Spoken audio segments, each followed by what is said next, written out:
Redlitou de Djemeldine Benchenouf. Salam alaikum, Azulfillaoun, bonsoir. Personne ne doute dans ce pays, n'est-ce pas, que M. Tebboune va rempiler à sa propre succession.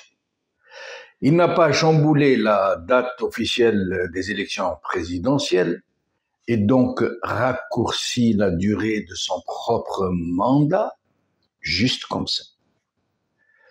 Il n'a pas fait ces mirifiques annonces que nous connaissons, que nous lui connaissons, juste pour meubler ses habituelles sorties. Des promesses de véritables miracles économiques, comme de doubler le PIB et tous les salaires en moins de 2 ans, de lancer une exploitation laitière de 100 000 hectares en plein désert et une foultitude de promesses, toutes plus exorbitantes les unes que les autres.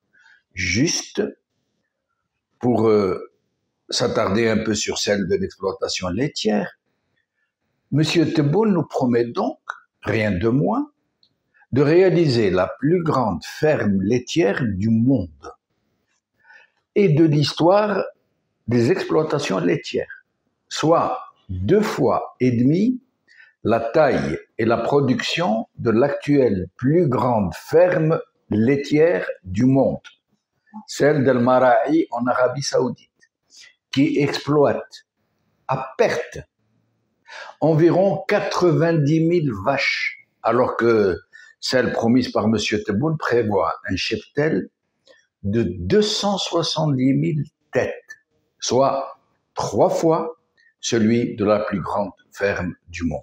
3 fois. Pour dire que cet homme est porté par des chimères pharaoniques et qu'il croit qu'il lui suffit de dire pour que cela soit. Kun fayakun. Mais le plus curieux est que M. Tebboune aurait pu attendre d'annoncer officiellement sa candidature pour lancer de tels bobards, excusez-moi. Or, ce n'est pas le cas. Un peu comme s'il voulait laisser planer le doute, comme si le doute dans ce genre de situation était permis, comme s'il voulait se faire désirer, comme s'il y avait le moindre doute qu'il puisse ne pas se présenter. En fait, tout cela procède d'une stratégie. Une stratégie autrement plus laborieuse qu'on croit et qui tient compte de plusieurs facteurs que nous ne connaissons pas tous. D'abord, prendre le temps de neutraliser d'une façon ou d'une autre les dernières résistances au sein du sérail, au sein du régime, à son second mandat.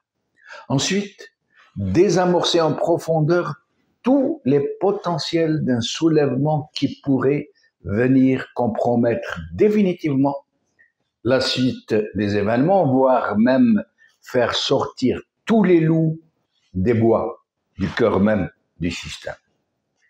Puis, de tout faire en promesse, bien sûr, seulement en promesse miraculeuse, pour éviter que le même boycott massif qui a distingué son élection en 2019 ne puisse venir compromettre une réélection qui ne fait aucun doute, dont ils ont déjà décidé des chiffres et des taux, et qui devra passer pour un véritable plébiscite. Une fraude électorale intelligente a besoin de beaucoup de monde dans les bureaux de vote pour pouvoir se pratiquer confortablement. La question qui se pose n'est donc pas s'il va se représenter, mais quand il va le faire.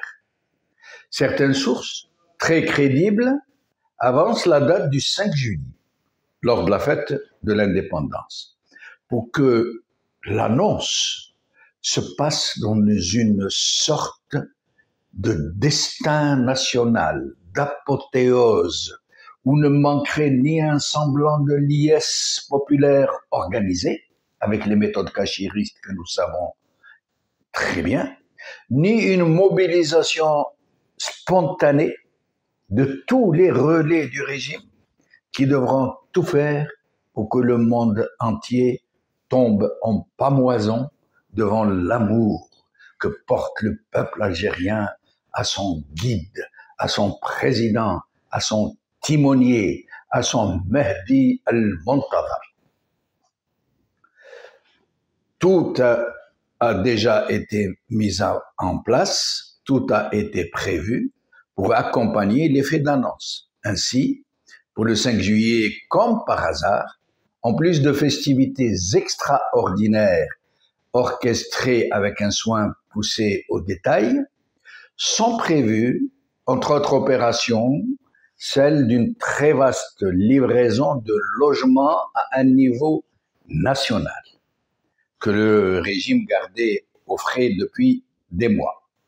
Ce sera aussi l'occasion de la finale de la Coupe d'Algérie, bien sûr, et du lancement de la grande opération d'inscription de l'ADL 3, en plus d'une infinité d'autres mesures souterraines et éminemment psychologiques pour disperser toute velléité de retour à un Hirak qui est de plus en plus dans l'air. Sinon, personne ne doute dans ce pays, n'est-ce pas, que M. Tebboune va rempiler à sa propre succession.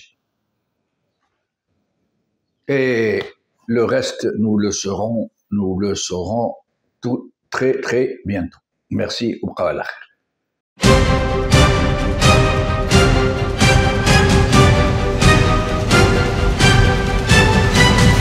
L'édito de Djemeldine Benchenouf.